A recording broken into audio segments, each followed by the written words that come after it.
Welcome to Mysteries, Monsters, and Mayhem. I'm Shannon Lawrence. And I'm MB Partlow. Quick content warning before we get started. This podcast may contain language and disturbing content, so enter at your own risk. Hello. Howdy, howdy. Do you know what I found today on Craigslist? No. In Colorado Springs, for sale. What? A haunted Winnebago. Nice. And I'm like, oh, Joe, can we go look at it? And he's like, no. Not because it's haunted, because it needs mechanical work. It's not the Winnebago part of it. Yeah.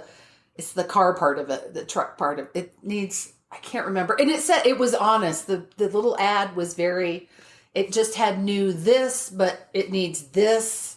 And you cannot drive it. You have to tow it. I'm like, but could we just go take a look? So we had a family emergency I won't discuss, but it also had me talking to a lot of family and close friends that we consider family this weekend. And one of them said, just so you know, I have the keys to one of the most haunted buildings here in Colorado Springs because it's like, I think it was a medical facility and he was like, so if you want to go in there at night sometime, just let me know. I was like, we could do a field trip for the podcast. Like, oh my God. Yeah. Let's go. They know me. All these people, my siblings, friends, they know me. Okay. I will just put out there, if we can do that before Thing 2 moves, we could take her. Thing 2 could go. Okay. Give me a week and then bring it up again, okay? All right. Yeah. No, I would like you to... Give me a week. There's also a movie I want to ask you about. What? Did you see the movie Becky? I don't know. It's about a 13-year-old girl whose family is attacked at the cabin at the lake. Here's the thing you might remember about it. You know, sounds familiar. Problem is I just don't know if I saw it. The actor Kevin James. Mm-hmm.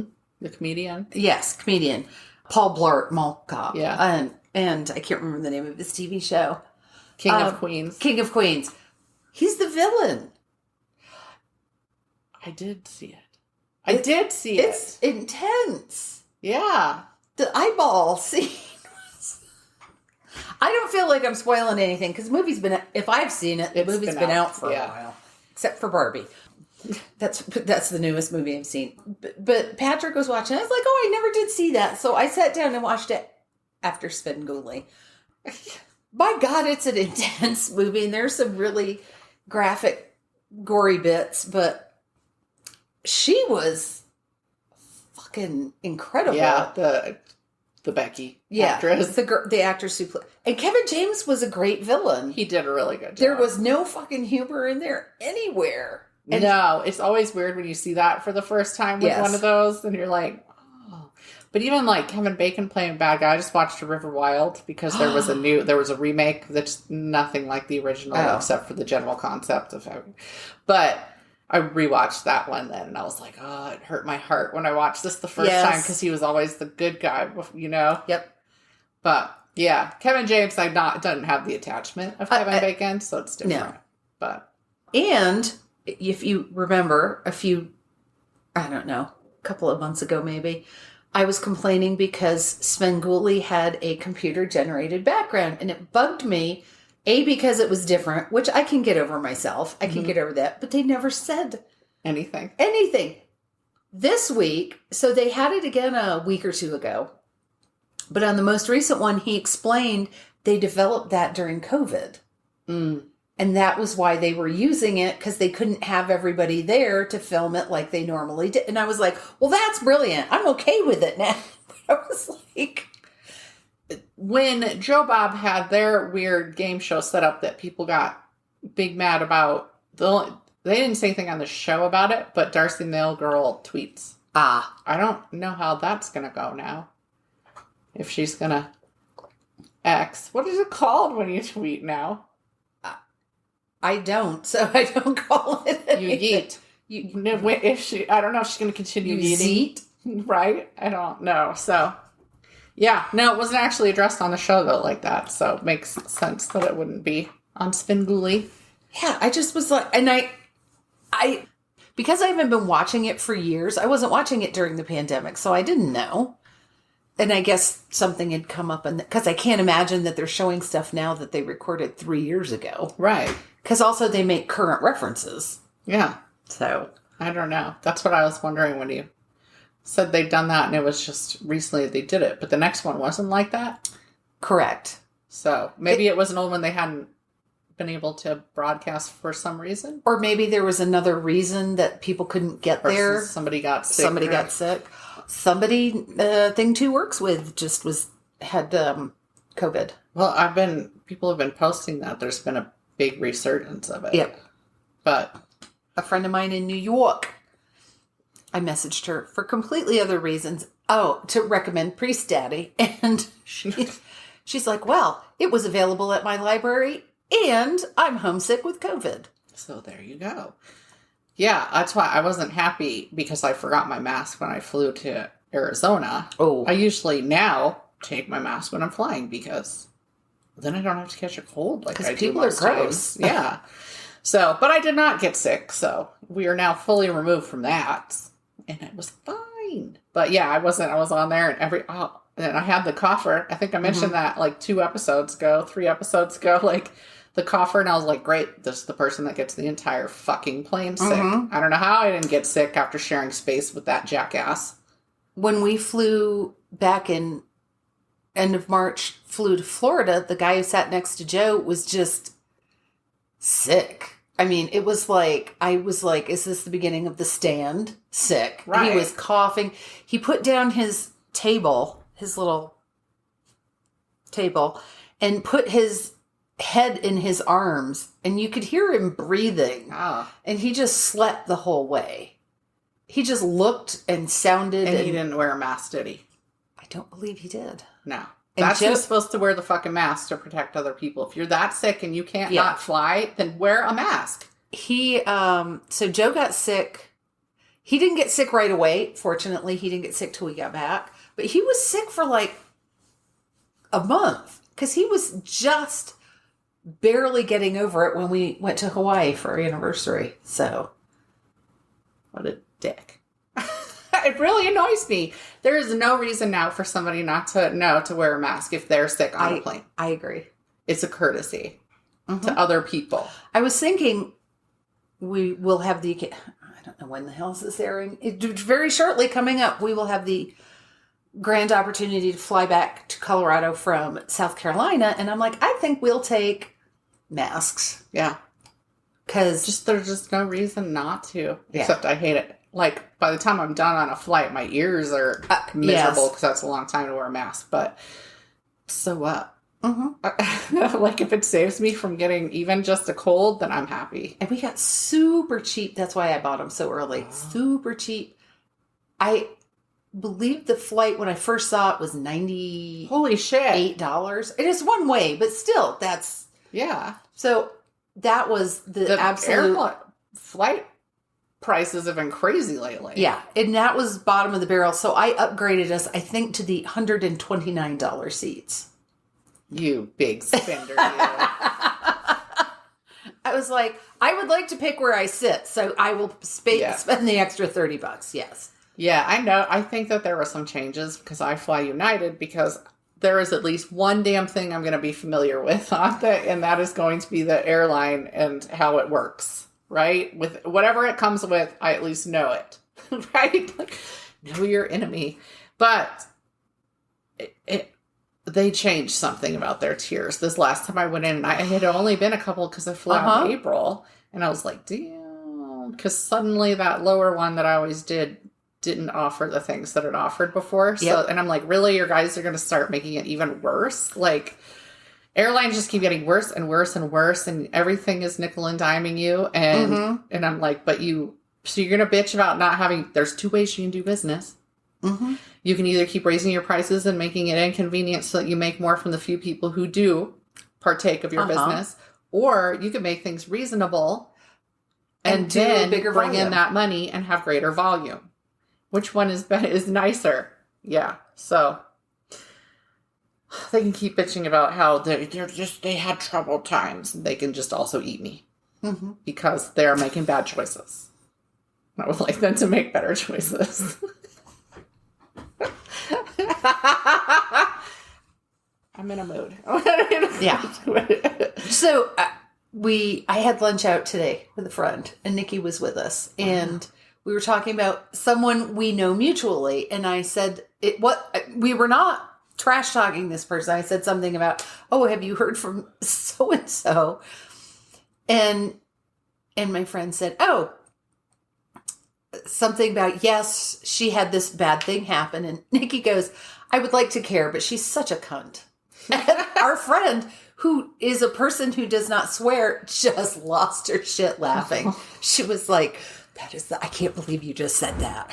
Which led to the whole, was that better or worse than me standing in line at Ross talking about that fine line, am I going to shit my pants today? Yeah. Nikki's like, you're loud. I was like, I was loud because I was laughing so hard. And I thought, these people look like they need some excitement in their lives. So let them wonder, is that woman standing behind us actually going to shit her pants? That little frisson of excitement, of danger. Shit danger. I'm like, I don't think anybody was paying a damn bit of attention, because if they had been, I'm sure someone would have taken out their phone and been like, this woman is talking about shitting her pants. Let's see if she does. Somebody would have filmed that. I could have gone viral. Do you really want to go viral for that reason? No, I do not. I was not in danger of shitting my pants at that moment in time. I would like to clarify. I watched You're Not Invited to My Bat Mitzvah or something like that. How was that? With his three of his kids are in yeah. it. So it was cute. It was good. It kept me entertained while I was doing my research stuff. So it just made me think, because there's, it's teen girl because bat mitzvah, and suddenly best friends are at each other's throats, which is what the entire story is about. And boy, can a girl be cruel when she's mad at somebody. Mm-hmm. And so there's a certain thing in it, the going viral thing made me think of one of the revenges that happens.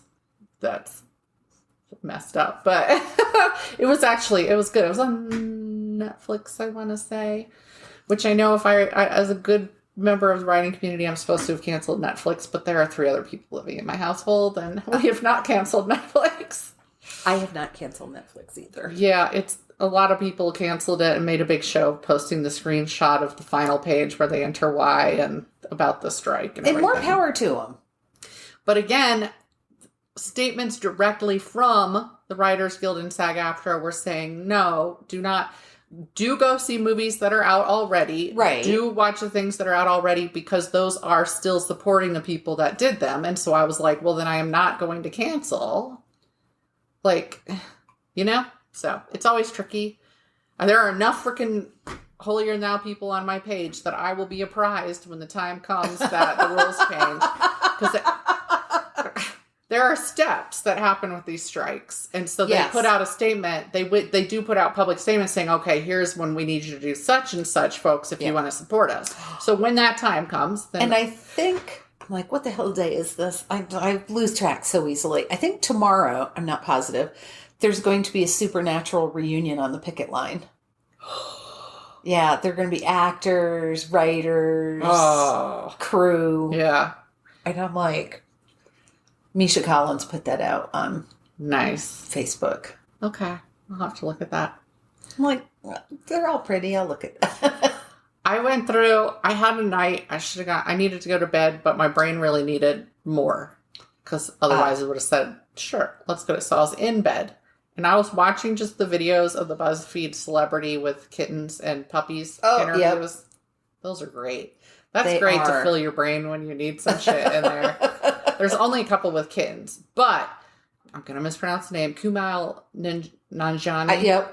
Who I love. I know who you mean. Yes. And I swear I've looked up how to say his name. And then then I don't see him for ages in anything and don't mention him. And then I have to look it up again. But so he did kittens because he loved the kittens. Aww. And then that already endeared him to me when everybody else chooses puppies. Mm-hmm. But I don't know if they choose or if the other people choose. But anyway, if BuzzFeed chooses, he was like, He was adorable. So I highly recommend watching specifically his episode with the kittens on that. Because, like, he just completely further endeared himself to me through it because he was just talking to them and kissing them. And he was so happy. And they'd ask him questions and he's like, how do you expect me to answer your questions when there's kittens? And a bunch. It's not like there's one or two. They all fell asleep on him. Now, what kind of person do you have to be for a whole litter of kittens to feel safe on you when they just met you and there's cameras and lights and people around and all pass out on you? That makes him, in my book already, this must be a good dude. He's a superhero now. I know, right? So, yes. Oh, I so highly recommend it. It was adorable. I'm going to watch it again. Like, everybody's a sucker when they're on there. I did it because the Barbie one had popped up. And so Margot Robbie and Ryan Gosling were in it. Oh. And with puppies. And that led me down a rabbit hole. And then I went back to the BuzzFeed because somebody in the comments... one of the puppies was starting shit with everybody. Like, they were like, at one point, they're trying to answer questions like, that one is the one who's in the middle of every single one of these, right? So then at one point, Gosling gets up to break up the fight, and he's like, my dude. I think I might have already talked about that. So then that led me down the rabbit hole of he actually broke up a fight in, like, Brooklyn or something like that between two people. And so I went and saw the video of that. And I mean, he just peacefully kind of stepped in and separated them because they were physically fighting in the middle of a street. So traffic is stopped. But then he discovered what it was later. And he said he felt bad. He wished he'd never intervened because what he did is because there was a guy going, he stole my painting. And the dude had stolen his painting. And so Gosling, I guess, paid the artist guy like $20 or something like that and split up the fight. And then he found out this is the guy's art, like his actual art, not he stole a picture that I was selling. Right. And he was like, yeah, I wish I had never, that was not my business. I wish I'd never got, but it's like, okay, but you're not a terrible person because you tried to break up a physical fight. Right. But anyway, yeah, just if anybody needs anything, just go watch those. If you're having a bad day, go watch those. Or watch the dude who ate a spider. Brandon Ferris.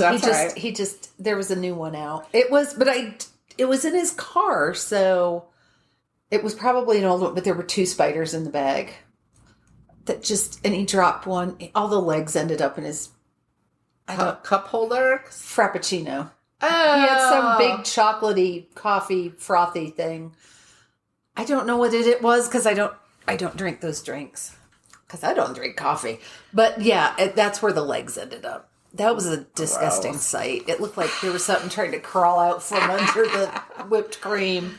The problem is all those types of videos, the Try Guys, all that stuff, for a while you could see that very easily because it would pop up in your feed if you were following the right pages. And then, of course, then Facebook got greedy and then, Meta got greedy. And then now you never see them and I never remember to go look for them. I don't either. My girls will say, didn't you see that on the Try Guys? And I'm like, no. I thought they were all dead. Right, I know. At this point, seeing what Bob Barker died at 99 years old. I thought he was eternal. Oh, Jeff and I just both thought he was dead already. So they're like, R.I.P. Bob Barker. And we're like, sure.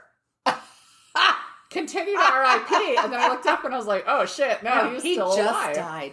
And of course, he was old when I was a kid, man. I remember the show before The Price is Right. He was on a show called Truth or Consequences. And it was the weirdest fucking thing. I tried to look it up on YouTube, but there's very little of it out there. I remember this guy comes out and there's this big panel and he has to walk down the line because all he can see are ears. And there are people on the other side of the panel with their ears stuck through and he has to pick out which one is his wife's ear. Oh, shit. Right? That's hard. I don't know why that one, I don't know how that ended. Every time I see one of those on one of those marriage test shows, I feel like I have to go study that part, because they've done that with other hands. I feel I could identify as hands. I actually feel that would be easy for me unless they went and got a bunch of tradespeople who had similar injuries on their hands, and then I'd be like, shit. I still feel like I know his hands, but his ear.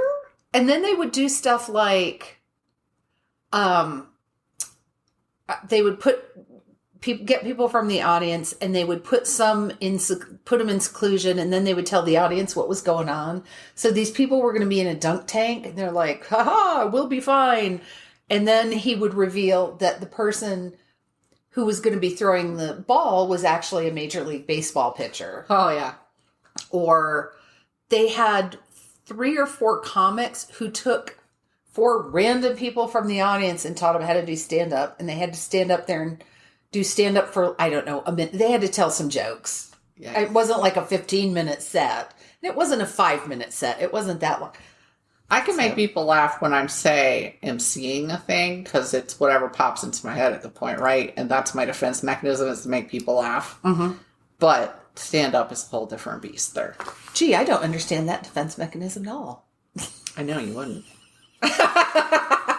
Also, not sarcasm. Okay, I'm going to start. We started talking longer again at the beginning of these, but then we got better at making our stories shorter, so it kind of works out in the end. But... Okay.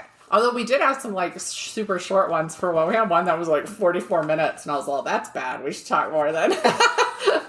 It's hard getting it exactly an hour. Okay. It is. So today I am covering the origin of the Miranda Warning. Why do police have to give a Miranda Warning now? So this is going to involve a crime and legislation and shit. That's what we're going to title this one. Legislation and shit. We'll remember that. We probably should. Sometimes we agonize over the name. Okay. On March 2nd, 1963, an intellectually disabled 18-year-old woman named Lois Ann Jameson told police that she had been forcibly raped. She had left her job at a movie theater in Phoenix, she was the closer, and ridden the bus. She was walking home from the bus stop when a man forced her into his car's back seat and tied her hands behind her back. He drove her to a barren area outside the city, raped her, robbed her, like a concessionist had a shit ton of money. That's adding insult to injury. It really is. Really, dude? You didn't get enough from me? Then he had her get back in the back seat, drove her back to the city, and dropped her off near where he'd taken her. So she was a few blocks from home. A few days later, she and her cousin saw a familiar car driving by the bus stop, cruising slowly. They got a portion of the license plate and let police know. Luckily, it was the 60s, and there weren't so many cars with a similar license plate to keep them from tracking. Now, they're like, a partial? Are you shitting me? You know how many Subarus there are in the city? Colorado Springs. It was a white pickup. Well... or it was a silver Subaru. 5 gazillion. Yes. Screwed. The car actually belonged to a woman named Twyla Hoffman, who was 29 and lived in Mesa, Arizona, which is near there. Police went to her house and knocked on the door. Her boyfriend, Ernesto Miranda, opened the door. Police told him why they were there, and he agreed to go into the police station and do a lineup for the victim. Let's talk about Ernesto. Ernesto Arturo Miranda was born March 9th, 1941 in Mesa, Arizona. His mother died when he was young, and there was only a short gap between her death and his father's remarriage, and he apparently didn't get along with his stepmother. But he also didn't get along with his dad and sibling. He got into trouble repeatedly, but received his first actual conviction for burglary when he was in 8th grade. Oh. Rather than jail, he was sent to a reform school called Arizona State Industrial School for Boys, or ASISB. He was released in 1956, but landed back in the school only a month later for getting in trouble. The next time he got out, he moved to LA. There, he got into trouble within a couple months. When he was 18, they sent him packing back to Arizona with an extradition. He was arrested further in Texas and Nashville, finally landing a federal charge for driving a stolen car across state lines. The charge this time was it was a year and a day. Wow. That was his crimes over the years had allegedly included some sex offenses and a variety of thefts, including armed robbery. I say allegedly because he was not convicted of all the things. He wasn't even necessarily charged with all the things because they couldn't prove anything, but he kept getting brought in on those bases. Articles on what happened next varied, but it sounds like she didn't firmly identify him in the lineup. Maybe stating he might be the guy is what it sounded like, because some were like, she didn't identify him correctly. She didn't accurately identify him. She didn't identify him. Then some were like, she identified him in the lineup. So I'm going with, she was like, he might be the guy. Okay. It's because I'm like, fuck's sakes. But when police spoke to him afterward, they told Miranda that she'd said he was the rapist, telling him in response to his question, how did I do? Not too good, Ernie. They took him into an interview room and questioned him for 2 hours, during which time he confessed to the crime. There was no physical battery. He wrote up a confession at their request. Each page had a header reading, "This confession was made with full knowledge of my legal rights, understanding any statement I make may be used against me." The cops said that they did read that to him each time there was a new page. The confession was similar to what the victim had said, though there were differences. Annoyingly, because of how this story became so much more about the Miranda warning than about Ernesto himself, I could not find detail, like the crime details and all of that, and what actually his story is very hard to track down, which I found frustrating. Then they took him before Lois and asked him if this was the woman he had raped, to which he supposedly responded, "That's the girl." Upon hearing his voice, Lois said it was familiar as well, and he was definitely the one who had kidnapped and raped her. She felt more solid about it at that time. He was assigned an attorney to defend him. 73-year-old Alvin Moore was paid $100, according to one article, for his defense. He did not call any witnesses for the defense, but he did object to them using his confession because he didn't know he had the right to remain silent or to have an attorney, which were, for the record, rights already afforded folks via the Constitution. The Miranda did not change that. You were already supposed to have these rights. The Fifth Amendment protects individuals from self-incrimination. The Sixth Amendment provides for right to counsel, which also means they have the right to have an attorney present during questioning. That had all been established in the past. Moore was overruled, and the confession ended up being the key piece of evidence that convicted Miranda for the kidnapping and rape. Side note, just because the judge's name was Yale McFate. That is such a fabulous name. And to have fate in your name when you're a judge, seems messed up. He was sentenced to a minimum of 20 years at that time for kidnapping and rape, which in the 60s, I'm sorry, we know how short terms were for rape back then. Mm-hmm. That's because he was brown. We're just putting it out there. That's because he was brown. The next step was to appeal to the Arizona State Supreme Court, but they upheld the ruling. The next step was to file an appeal with the U.S. Supreme Court, which occurred in 1965. Moore became ill and couldn't defend Miranda any longer, so he was given a pro bono team of attorneys who had been requested by the ACLU. So they were now helping. They submitted a writ of certiorari petition, which stated at its base that the police had violated Miranda's Fifth and Sixth Amendment rights. A certiorari. I hate that word. Where is it? Certiorari. A certiorari, which is Latin for to be made certain, simply asks that a superior court, I hate that word, review a lower court's ruling. Basically, they said that his rights to not self-incriminate and to have an attorney present were not made abundantly clear to him. They stated that he hadn't finished schooling and was emotionally troubled, and that someone in his position should not be expected to know their rights without being informed of them ahead of any questioning. So that was the issue. They were like, not everybody knows what the Constitution says their rights are, right? And that's true. It's true today. People have all kinds of fucked up ideas about what the Constitution does and does not say. Yeah. Okay, as a side note, I didn't put stuff in here, but I swear on all that is holy, I have read in the past that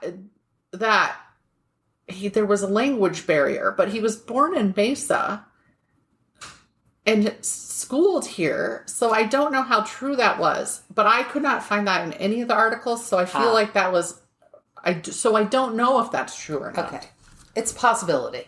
Yes. The Supreme Court members were very conflicted on this decision, and it was based on several other crimes that were questionable in similar ways. It was not just Miranda, but the case itself was called Miranda versus Arizona. Previous rulings had been working their way to this point. The Scottsboro ruling had found in 1932, for example, that the Sixth Amendment could not be overruled in a court of law, and people must have a right to adequate legal representation. Gideon versus Wainwright in 1963 further strengthened it when a finding was reversed involving a man who had asked to call his wife and lawyer and had been denied both. Finally, the 1964 ruling in Escobedo versus Illinois involved a man who had been denied both remaining silent and right to counsel. The Supreme Court had found in favor of Escobedo. So all of these things had come ahead of time, because a lot of times these decisions are based on kind of this waterfall, right? But nobody ever talks about these other ones. Right.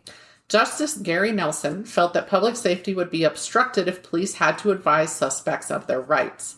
In short, right, he was saying if they had to tell them what their rights were, they wouldn't get confessions and therefore they'd be freed again. So these justices, several of them were very much for, no, we shouldn't afford criminals any rights. But you don't know yet if they're criminals. Exactly what they were forgetting, huh? But these were Supreme Court justices. So I'm going to say that we've had questionable Supreme Court before. Justice Thurgood Marshall said the government couldn't afford to appoint lawyers for every indigent criminal. And again, I've said that had already been established, and that was a Supreme Court justice bucking against that. Justice Byron White said the court's rule, quote, the court's rule will return a killer, a rapist, or other criminal to the streets, end quote. They were so, I don't even know how to put into words how troublesome what they were saying was, because they were just in general ignoring the fact that anybody being tried is presumed innocent until proven otherwise. So that's our Supreme Court justices at that time. Yeah. A 5-4 ruling was found in favor of Miranda on June 13th, 1966. That's how close this was. Wow. And he was released. Chief Justice Earl Warren wrote a 60-page opinion outlining proper police procedure during detainment and interrogation. In it, he said, quote, "It is not admissible to do a great right by doing a little wrong.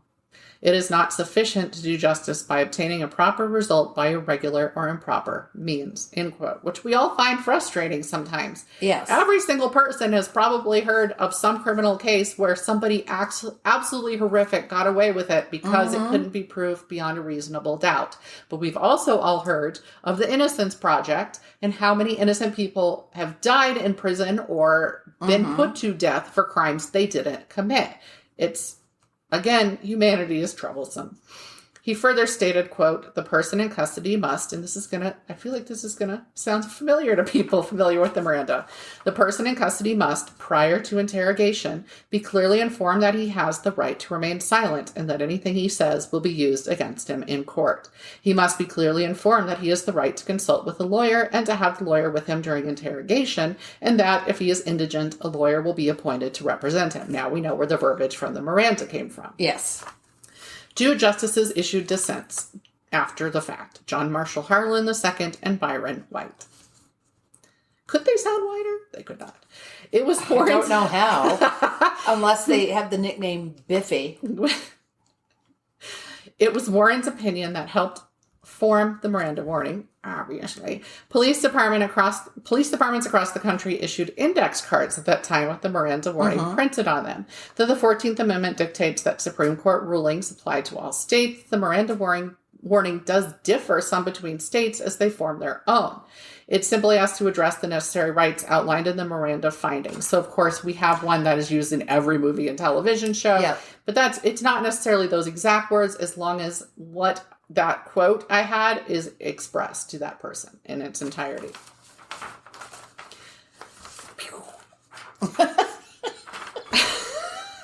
Ernesto Miranda was tried again by Arizona, but his confession was not allowed. It turns out police still had plenty of evidence, and he was reconvicted on March 1st, 1967, and once again sentenced to 20 to 30 years. Again, I have heard that is still questionable. But he did get in a lot of trouble, and there were accused sexual offenses before, so I just don't know. But I would have really liked to have found an article that went into what that other evidence was then. Did they take a rape kit? They wouldn't have had... what extent would the DNA have been at? Could they have matched a blood type at that time? In 60s? Yes. I don't remember that because there's years that are kind of blurred together there. So again, I do not know how fair it was, which in the way of sex crimes back in the day means he served until 1972. He served 5 years out of a 20 to 30 year prison sentence for the rape murder. That sounds right, though. Yeah. A mere 5 years later. So rape and kidnapping. Yeah. You said rape and murder. Oh, yeah. Sorry. Oops. Yeah. So he was paroled 5 years later. If he'd been broke before, serving time in prison sure didn't help that. And he started offering copies of the Miranda Warning autographed for $1.50 each. He kept them in his pocket. Returning to his previous ways, he was arrested multiple times and found to have violated his parole, which had him back in Arizona State Prison for an additional year. I will say, though, that his charge in Texas was because he was living in his car, and he was charged for, living in his car. Vagrancy? Yes. Oh, Jesus. So that one's a stupid one. And shit like that just compounds everything else and makes them have to keep committing crimes because they've had to do jail time. Yep. It's stupid. It's a great system. He got out, but he doesn't appear to have cleaned up his act. And on January 31st, a month after he was released, 1976, he got into a bar fight in Phoenix and was stabbed, dying before he reached the hospital. Oh. On his person were found Miranda cards. He was 34. Wow. 34 years old. That's a hell of a life in that time, huh? Mm-hmm. Both his alleged killer, and this name is tricky. It's like, as a sequel, Moreno Perez, and the man who had allegedly handed him the knife he used to kill Miranda, Fernando Rodriguez Zamora, were arrested and read their Miranda rights.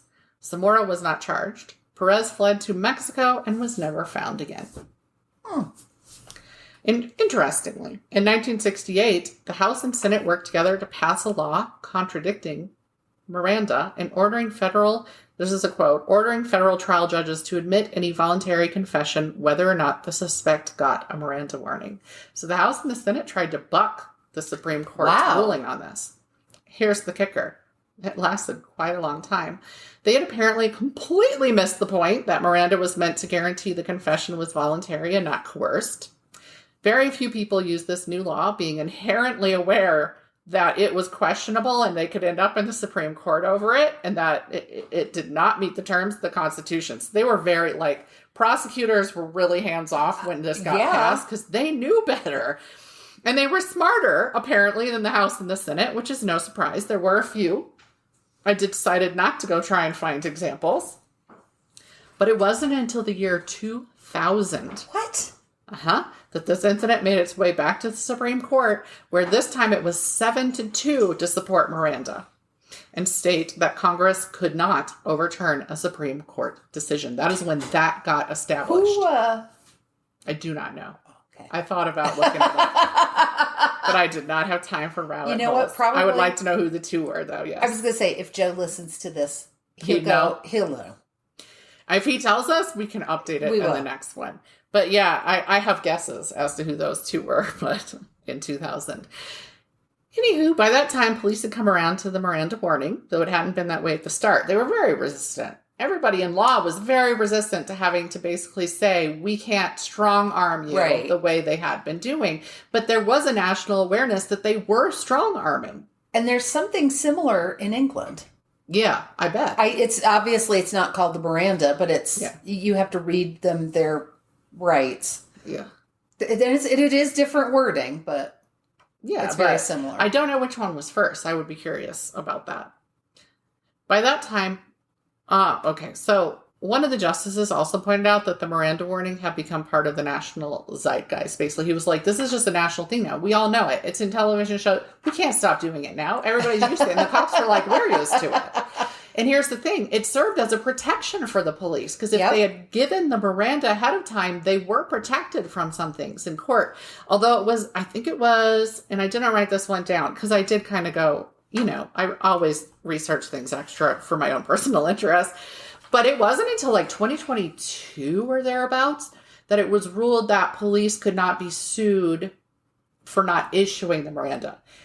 The confession could still not be admitted, but you could not sue a police officer for not admitting it. You just couldn't admit that admission, that confession. Who would sue them? There was obviously, if it made it to the Supreme Court, it had happened. So I just read that in passing. But it took until then where it actually did fully protect police. Because of course they're like, they didn't do it, so we should be able to sue them. No. But your confession doesn't then count. It has now started being considered whether something similar should be used in military, for example, international incidents by Americans, but that doesn't really appear to have gotten anywhere. And if anything, our military is going to be supremely resistant to that. But that really started being talked about with, Abu Ghraib. Abu Ghraib. And you can't handle the truth. What is that? what is that prison island down there in like Guantanamo. So like those incidents are where we started really saying, perhaps our military and say our spies, like we need to start instituting this elsewhere so that we're not violating human rights internationally. But again, that just fell by the wayside. Yeah, we'll consider that. So my source is National Constitution Center, hg.org, which is the legal resources website, HistoryNet, like the History Channel one, Wikipedia, and the Kingman Daily Miner. Kingman is in Arizona. Which is, that last one is the one I got an article about the fight and the death and the finding the suspects. Well, I want to talk about the Cleveland torso murderer. So I titled this one, "What the Heck, Cleveland?" And it was on the printer. It probably sat on the printer for a day, and I asked Jet, "Would you bring what's on the printer up to me?" Sure. And he goes, "Heck? What the heck, Cleveland?" And I said, "Yeah, I'm trying to drop fewer F-bombs." And, of course, this elicited much laughter. Yeah. So, what the hell, Cleveland? Okay, so here's what you have to do. There's a disclaimer when you look up the Cleveland torso murderer in Wikipedia. The first line is a disclaimer that says, "Not to be confused with Richard Cottingham, also known as the Torso Killer and the Times Square Torso Ripper." Ooh. He was a serial killer and rapist who killed at least 17 young women in New York and New Jersey between 1967 and 1980. So you may hear more about that at some point. Because what was I doing that I said, Cleveland torso murders? What? And I said I have to come back to it. But you had torso murders in Vegas. Yes. So maybe then? That's the next thing I had down. Was that torso killers are a thing. Because I did the piece before we went to Vegas. Yeah. See, I'm always relieved that my brain somewhat works sometimes. Yeah. I love it when that happens. So the Cleveland torso murderer, who was also known as the Mad Butcher of Kingsbury Run, was active in the 1930s. Kingsbury Run is an area on the southeast side of Cleveland. It was considered a poor neighborhood in the 30s. This is where the hardest hit victims of the Great Depression tried to survive. While most of the victims came from a shady area east of Kingsbury Run called either the Roaring Third or the Hobo Jungle. All right. The Roaring Third. I'm like, I don't. Was there a snoring fourth or a mumbling second? Yes. It was full of bars, gambling dens, shanties, prostitution, and vagrants. But the bodies were all dumped in Kingsbury Run, wherever they came from. So there are 12 victims of this murderer, but some investigators think there may be as many as 20 more. Many of the victims were difficult to identify because they were drifters or the working poor who were economically trapped in shanty towns, which were called Hoovervilles, named after President Herbert Hoover. Also, forensics then, not forensics now. No. There were no DNA databases to search, no network where one could look for missing persons like you find on the internet today. And in fact, if murdered people had anyone to look for them in the first place. Yeah. So if you're living in Hooverville, yeah, then no. The victims were always beheaded and sometimes dismembered. Sometimes torsos were cut in half. Sometimes appendages were severed. In most cases, buckle up, the cause of death was either the beheading or the dismemberment.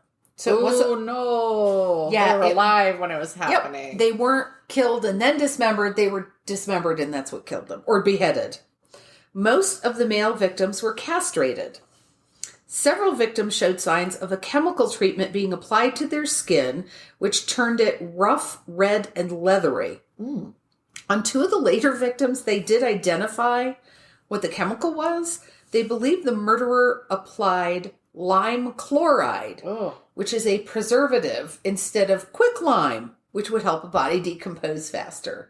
So the murderer had heard of using lime, but hadn't heard enough to know which the wrong kind of lime. Yeah. That's funny. So they weren't brilliant. No, not even close. So the victims. So victim 0, because they weren't sure for a long time if this one was really related or not, is also called the Lady of the Lake. She washed up on the shores of Lake Erie in September of 1934. Her headless torso washed up, thigh attached but amputated at the knees. Her head was never found, and her skin had been treated with the chemical. She wasn't officially included in the list of victims until after the fact because the next body wasn't found for a year. So it was because of the time frame they just did. And they didn't have computers to do this searching. So well, even now, they're going to wait on that, or there's a difference in the earlier crime. Yes. Yeah.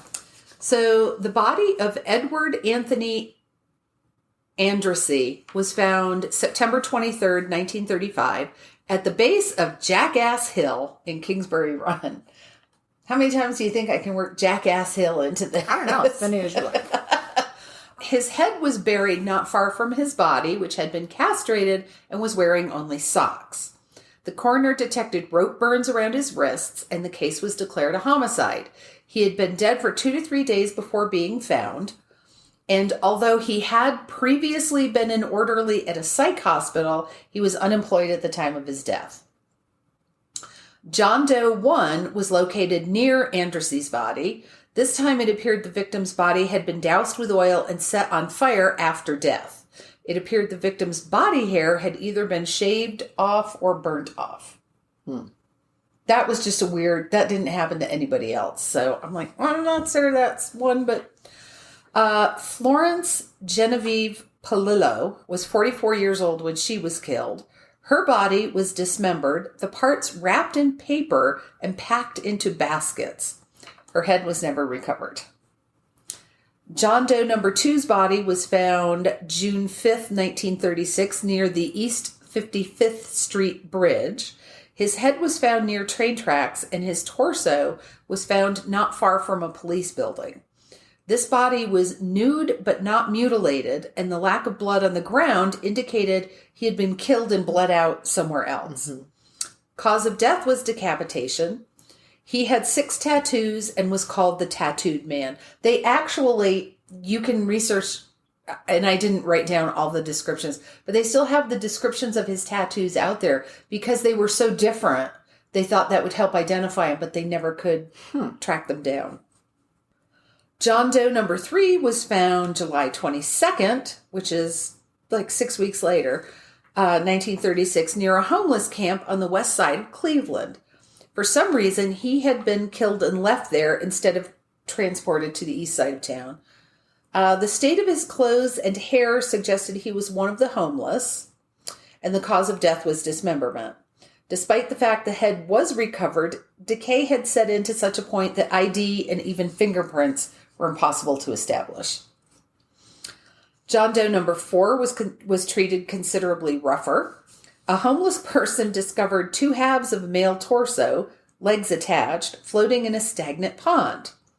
Police found a blood-stained shirt wrapped in newspaper on the banks of the pond. The kidneys and stomach were cut and the body was castrated. Despite dragging the pond, the head was never found and the victim was never identified. Jane Doe number 1 washed up on the shore of Lake Erie first on February 23rd, 1937. It was the upper torso. 3 months later, the lower half of her torso washed ashore.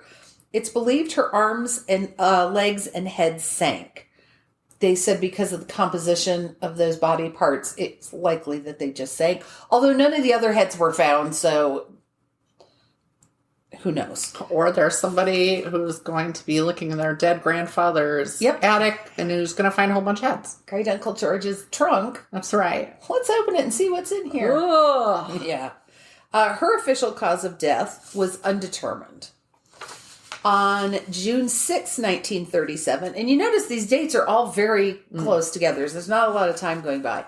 Jane Doe 2's body was found inside a rotting burlap bag along with a newspaper from June 1936. So the decapitated body, missing a rib, had been there for approximately a year when it was found. See, my thought was, this person is fucked up and he likes screwing with people. I could easily see him holding on to a newspaper and tucking it in just to throw the dates off. But that may be crediting this person with more cunning than they actually had. At first, she was identified as 40-year-old sex worker Rose Wallace, who had disappeared from the same bar as Palillo. The fact that Rose had last been seen in August, while this body was at least a year old, led to the victim being declared Jane Doe number 2. John Doe number 5 was discovered on June 6, 1937. His thighs were found floating in the Cuyahoga River, along with the upper portion of his torso wrapped in a burlap sack. His head, heart, and other internal organs were never found. This person just liked to mix it up. Yeah, they do. They're like, what am I in the mood to take? Chop up and take right now? The leg of Jane Doe number 3 was also discovered in the Cuyahoga on April 8th, 1938. A month later, 2 more bags were found floating in the river containing her nude, dissected torso. Her thighs and feet were also found floating in the river, but her head was never found. This is the only victim found to have morphine in her system. So apparently they were testing that this whole time. That was the only one where it was even mentioned. On August 16th, 1938, men searching for scrap metal, which was a big thing back then, discovered the body of Jane Doe number 4 in Columbus, Ohio. Her head, hands, and body were found wrapped in rags, brown paper, and cardboard. On that same day, John Doe number 6's body was left in plain sight of Elliot Ness's office. Okay. Yes, that Elliot Ness. Pokety poke. Oh, yes. More on him. We'll come back to him in a minute. This body had been decapitated and the head was never found. Some limbs had been removed. So, Elliot Ness, of the Untouchables fame. At this point in his career, he was the public safety director of Cleveland. So he had authority over police and fire. He had authority over pretty much everybody. Great. And it was suspected that this body was left in sight of his office just to taunt him. Yeah, I mean, they haven't caught him yet. So, haha. He helped in the apprehension and questioning of one of the suspects. I'll get to that in a minute. He also initiated the burning down of the shanty towns in Kingsbury Run. Mm-hmm. So these people are so poor, they have no place to live except shanties. So how do we fix that problem? We burn them out. We burn them out. His reasoning was that it would remove potential victims from the murderer's usual hunting ground. Okay, but where do you think they were going to go? If you don't give them an alternative safe place to go, where are they going to... They're just going to make another one, and then they're just going to be hunted there. It's not like nobody's going to notice. Yeah. Now, I will say he did at least clear the people out before he said... It's mighty white of him. Wasn't it? Yeah. Very white of him. Their claim was that they were searching for clues. Which, of course, they didn't find a single fucking clue. You can't find clues when you burn them. So they searched for clues and cleared all the people out, then they burned them. Mm. I'm like, okay, you're going to burn down a homeless camp in the name of... to keep those people safe. Yeah. That's bullshit. So 4 days later, he unleashed 2 6-man teams on the city of Cleveland, calling them... quote-unquote, fire inspectors. So, the searches did not turn up squat about the torso murderer, but it did have an unintended side effect. I'm going to read you a quote from Wikipedia.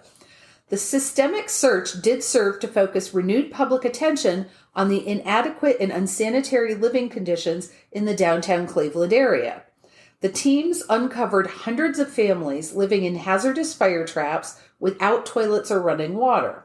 The interests of social reform did ultimately come to light, even if those of law enforcement did not. So, there was some benefit from what he did, but he was still a fucked up way of going about it. So, the suspected murderers. After interviewing more than 9,000 people, this was what killed me. This actually very much tickled me. In the process of interviewing these 9,000 people, approximately 1,000 unrelated crimes were solved. Wow. Yeah. That's a lot. So, on August 24th, 1939, a 52-year-old man named Frank Dolezal was taken into custody. He had lived with Polillo briefly and had a connection to both Andrassy and Wallace. Somehow, while in custody, he died under what were termed suspicious circumstances. It was pointed out that while he was 5 feet 8 inches tall, he managed to hang himself from a hook that was only 5 feet 7 inches off the ground, while simultaneously breaking 6 of his ribs. Fascinating. That man had mad talent. Yeah. He was exonerated posthumously. No shit. Another suspect was Dr. Francis Frank Sweeney, a World War I vet who'd been part of a medical unit that performed amputations. Suffering from PTSD after his return, he became an alcoholic, which resulted in a separation from his wife. After his detainment, so they found this guy, picked him up. They put him in a hotel for 3 days to sober him up enough so that he could be questioned. And I was like, how fucking drunk do you have to be? To need 3 days. To need 3 days. And then I got thinking about it, and I was like, all right, if he was hardcore, it was 1 day to sober up and 2 days to get through the DTs. Probably. Yeah. Okay. So, Sweeney failed 2 of the earliest polygraph tests. I was like, wow, I didn't know they had him that far back. But, right. But Ness felt he'd never get a conviction because Sweeney's first cousin was a congressman. Sweeney had himself committed, which removed him from being investigated. They could no longer question him. They couldn't get to him. And guess what? The murder stopped after he was committed. Go figure. Okay. And this person was doing it at such an accelerated rate. There had to be a reason they stopped. Yes. This man continued, but remember I told you about the body being left in sight of Ness's office? This man, Dr. Frank, continued to send threatening and harassing postcards to Elliot Ness until he died in the 1960s. Till Frank or Ness died? Till Frank died. I mean, that's spite. That's Olympic level spite. I would also point out that while he was considered a viable suspect, all evidence against him was circumstantial. Though, like I said, when he was institutionalized, the murder stopped. Authorities also investigated a man named Willie Johnson, who was convicted of a similar murder of Margaret Frances Wilson. There was never a connection found, though he was executed for Wilson's murder in 1944.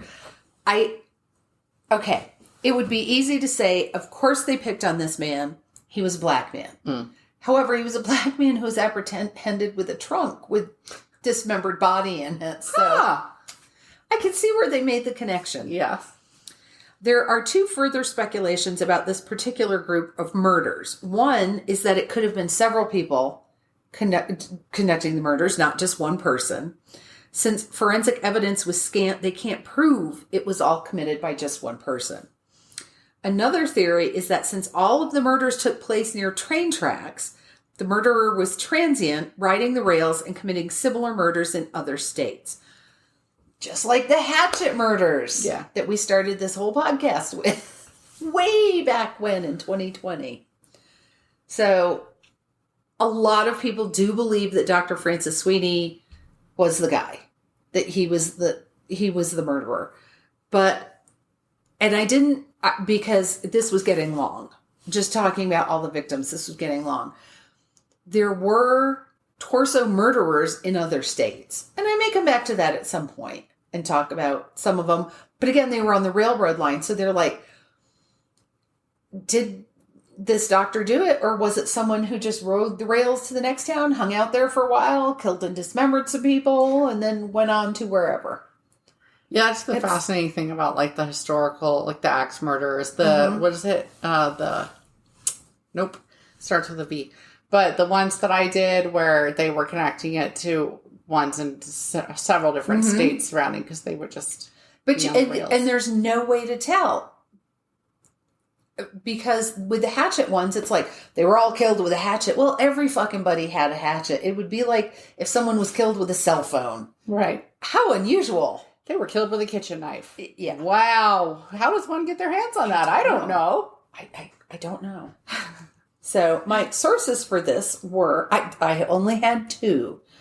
Wikipedia and the Cleveland Police Museum. They had some fascinating stuff. I'm like, can I go to Cleveland now and like, go to the police like museum? A place to visit. It was, yeah. So it just boggles my mind that this person killed at least 12 people and was never caught. Even after taunting Elliot Ness. Yes. But at least they got the streets cleaned up of all the riffraff. That's always important. Yes. So I'm like, maybe I need to research Elliot Ness. I know. I was thinking that when I was like, you know what? He's one of the people, if there's a good book on him that's interesting and not dry, it would be interesting to research. Yes. And read a book. But I don't know anything. I mean, I saw the movie The Untouchables. But right. Didn't we all? That was Kevin Costner. Really, that whole period, who was the FBI, the head of the FBI guy that's so famous and cross-dressed? Yeah. J. Edgar Hoover. J. Edgar Hoover. I want to research more about him at some point, too. I think these people were also deeply flawed, right? But they were so busy, like we do, making them into heroes. Yes. That you don't hear about those flaws, but I bet it wouldn't be too hard to dig and find some. Although it seems like with J. Edgar Hoover, his flaws, he had so many, they had begun seeping out. Yes. Yeah. Whereas Ness apparently kept stuff closer to the chest there and hasn't been criticized the same way. Yeah. But they're also of a different nature, and Hoover had some that were of a nature that people would pick on. Yes. Because of their own issues. So, interesting people. Anyway, honestly, probably the Untouchables would be, everybody involved in that would probably be an interesting research. Okay. Thank you for listening. We will be back next week. Check us out at buymeacoffee.com/MM to support us. And thanks for listening. Bye. Thank you for listening to Mysteries, Monsters, and Mayhem. Find us on Facebook and Instagram or at our website, mysteriesmonstersmayhem.com. Please like, rate, and review, follow, and share wherever your favorite podcasts are downloaded. Thank you for listening and supporting our podcast. We'll be back next week with more shenanigans.